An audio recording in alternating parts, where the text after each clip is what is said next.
नवाशी साहब का त्यारा जब अडियाला जेल के ऊपर से गुजरा तो पायलट ने एक बड़ी अजीब सी शरारत की और जहाज में क्या ऐलान किया ये भी बताते हैं। तो दूसरी तरफ शेख रशीद साहब को थप्पड़ मारे गए और जो इंटरव्यू मुनीफ फारूक को उन्होंने इंटरव्यू दिया है उसके हवाले से तहलका खेज इंकशाफात हुए हैं, वो भी आपके साथ शेयर करते हैं कि एजेंसी के बंदे किस तरह से शेख रशीद साहब को लेके आए और ये सारा सिनेरियो क्या था और उस वक्त की मौजूदा सूरत हाल क्या थी। ये दो डेवलपमेंट है जो आपके साथ शेयर करेंगे, लेकिन उससे पहले आपको ये बताएं कि आज किसी भी यूथिया के घर खाना नहीं बनेगा, कोई भी यूथिया पानी नहीं पिएगा, छाती पीट रहे हैं यूथिये, ठीक है, रो रहे हैं, बिलक रहे हैं, मातम छाए हुए हैं, दीवारों में अपने टकरे मार रहे हैं और तकियों में सर दे दे के रो रहे हैं, क्योंकि आज नवाशी साहब पाकिस्तान वापस आ गए हैं। और शायद जो कहते थे लोग कि नवाशी साहब की एक ही डिमांड है कि जब इमरान खान को अंदर डालोगे 2-2.5 महीने वो अंदर रहेगा तब मैं पाकिस्तान आऊंगा। और उसके हवाले से आपको ये बताएं कि वो इस्लामाबाद पहुंचने से पहले, पाकिस्तान पहुंचने से पहले दुबई में उन्होंने स्टे किया और वहां पे उनको एक वजीर आजम जैसा प्रोटोकॉल दिया गया और उनके जलसागाह में पहुंचने से पहले जलसागाह भर चुका है। और ये शायद कहा यह जा रहा है, जो तज्जिया किया जा रहा है कि यह तारीखी जलसा होगा और 4 साल बाद नवाशी साहब वतन वापस आए हैं। और ट्विटर के ऊपर हैशटैग्स यानी टॉप ट्रेंड बना हुआ है, ये सर फहरिस्त है खुश आमदीद नवाज शरीफ, और ये ट्विटर के ऊपर अभी सर फहरिस्त है। और इसके हवाले से बहुत सी चीज़ें सामने आ रही हैं कि नवाज साहब ने एक बड़े खुफिया जो है ना वीगो डाला है जिसमें बड़े खुफिया एक दस्तावेजात आए जिसके ऊपर उन्होंने साइन किया इस्लामाबाद पहुंच के, और बहुत सी ऐसी चीज़ें हुई। लेकिन ये नवाशी साहब के हवाले से जो अपडेट है कि पायलट ने क्या ऐलान किया जहाज के अंदर, उसके बाद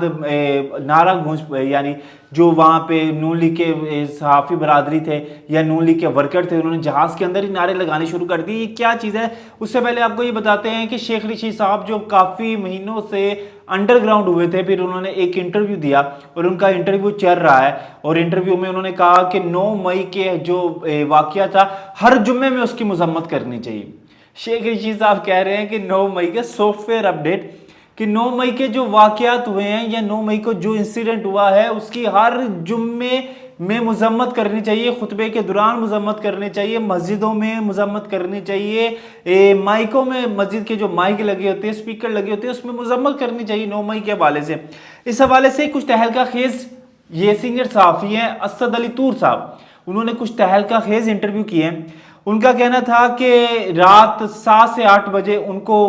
लाया गया, उनको स्टूडियो में, निजी चैनल की स्टूडियो में यानी चैनल पर पहुंचाया गया और वहाँ पे एजेंसी के बंदे साथ थे। वहाँ पे फिर मुनीफ फारूक को भी फ़ोन किया गया और गिरेबान फटा हुआ था शेख रशीद साहब का और उनकी रोने वाली हालत हुई थी। और उनको जब बिठाया गया और मुनीफ फारूक को बिठाया गया तो शेख रशीद को भी किस तरह का पेपर दिया गया और मुनीफ फारूक को भी इस तरह का पेपर दिया गया। और उस पेपर के ऊपर जो शेख रशीद को दिया गया इमरान खान के बारे में कुछ लिखा हुआ था और उनको कहा गया कि आपने इमरान खान के बारे में ये बात करनी है, जिसके बाद शेख रशीद ने कहा कि मैं ऐसा नहीं कर सकता,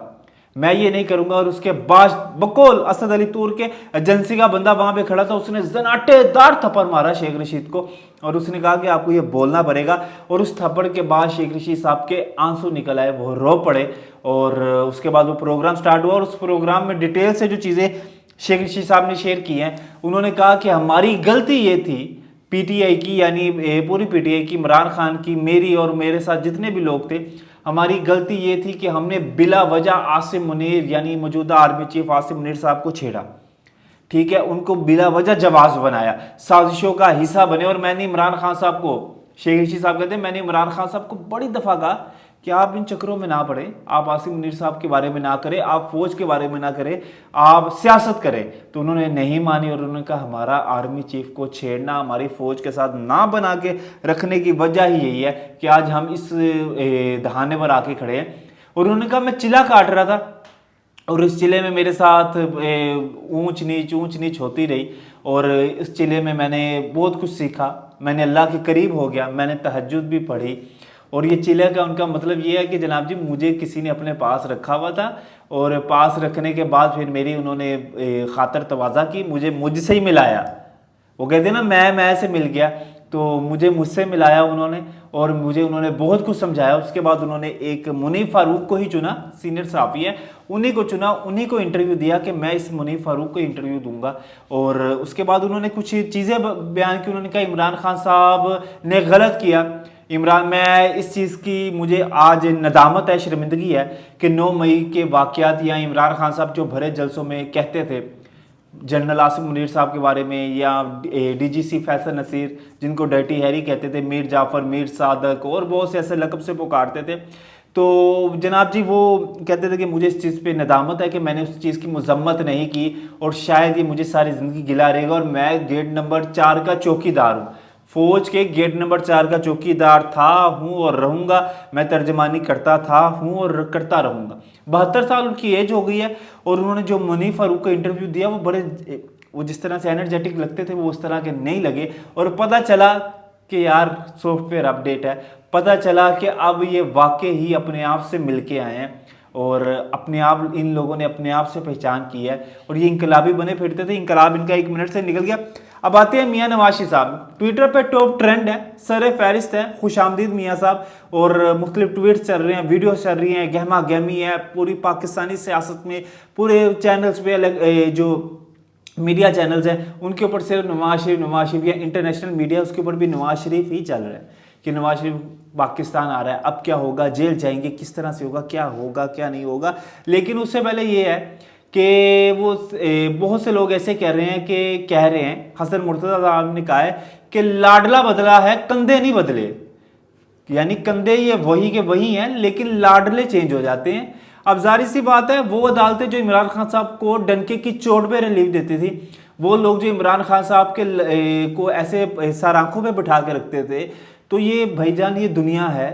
जो आज का बादशाह है वो कल फ़कीर है, जो कल फ़कीर था वो आज बादशाह है, तो ये दुनिया है, ये दुनिया गोल है,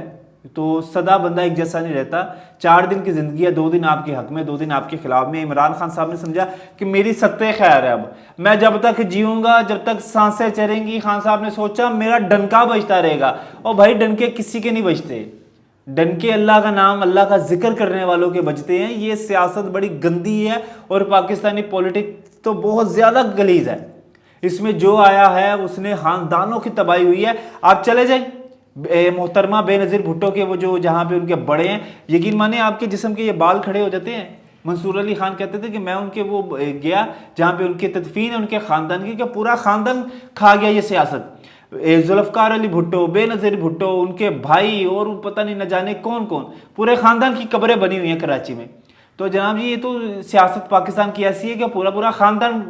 हजम कर देती है, डकार नहीं मारती, खा देती है, डकार नहीं मारती। तो खान साहब ने समझा शायद मेरे बच्चे बाहर है, मेरी बीवी बाहर है, मैनू की है, मैं अज एक ब्याह करना उन्हें छड़ देना फिर दूजा कर लेना, मुझे पूछने वाला कौन है। भाई आज आप NRO मांग रहे हैं ना, तो NRO नहीं मिलेगा। अभी नवाशी साहब का त्यारा ये दुबई से इस्लामाबाद की तरफ गया, इस्लामाबाद से अब जब अडयाला जेल के ऊपर पहुंचा तो जनाब जी अब अडयाला जेल में जो आपको पता है कि पायलट ने शरारत की और माइक में ऐलान किया कि हम लाहौर पहुंचने वाले हैं और अब हम अडयाला जेल के ऊपर हैं। तो अडयाला जेल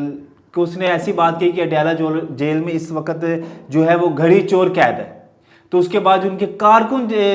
जहाज़ के अंदर मौजूद थे, जो उनके जाहिर सी बात है साफ़ी, उनके पसंदीदा साफ़ी मौजूद थे, उन्होंने नवाज शरीफ जिंदाबाद के नारे लगाने शुरू कर दिए, उन्होंने घड़ी चोर के नारे लगाने शुरू कर दिए कि घड़ी चोर आज अपनी अंजाम को है, ठीक है, वो फ़िरौन आज अपने अंजाम को है। और यकीन माने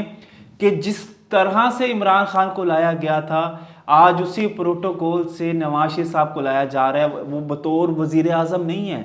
वो वज़ीर आज़म अभी नहीं है, वो अभी एक समझ ले कि अपनी उन्होंने पेशियाँ भुगतनी है, उनके ऊपर केसेस हैं, लेकिन उनको दुबई में भी वज़ीर आज़म का प्रोटोकॉल दिया गया और यहाँ पे भी उनको वज़ीर आज़म का एक शाहाना किस्म का प्रोटोकॉल दिया जा रहा है। तो शायद यही एक यूथियों के मुंह पे एक तमाचा है, इमरान खान साहब के लिए सबक है और सब के लिए सबक है कि भाई जी वो कहते हैं ना वो हाथों की बांधी दांतों से खोलनी पड़ती है। तो आज इमरान खान साहब को यही बांध रहे हैं कि हाथों से बांधी गांठ ना आज दांतों से खोल नहीं पा रही है। अब देखते हैं कि नवाज शरीफ की क्या अपडेट आती है। इंशाल्लाह आपसे बहुत जल्द मुलाकात होगी, तब तक के लिए अब हम इजाज़त दें। अल्लाह ने के बाद।